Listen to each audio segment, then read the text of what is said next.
वो गुलाब सा है, उसके कांटों से भी मोहब्बत है मुझे। सारी दुनिया की मोहब्बत से किनारा करके हमने रखा है फ़कत खुद को तुम्हारा करके।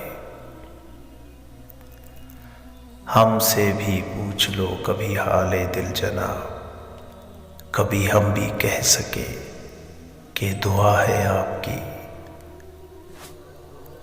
मोहब्बत तो तुमसे हर कोई करेगा जानान, मगर कहाँ से लाओगी ताबेदार मेरे जैसा। बहुत अजीब है इस मोहब्बत और इश्क के फैसले। कोई वफा के लिए रोया तो कोई वफा करके रोया। मैं चाहूँ भी तो वो अल्फाज ना लिख पाऊँ जिसमें बयान हो जाए कि कितनी मोहब्बत है तुमसे।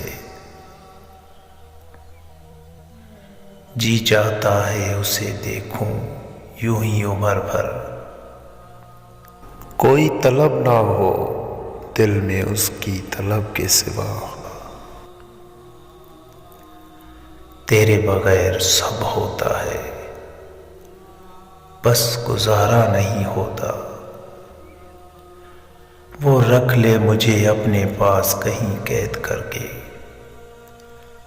काश के कुछ ऐसा मुझसे कसूर हो जाए। मोहब्बत तो एक एहसास है, जिससे हो जाए बस वही खास है। तेरी मासूम सी मुस्कुराहट की रंगीनियों की कसम, दिल ने तो क्या रूह ने भी तुझसे मोहब्बत की है।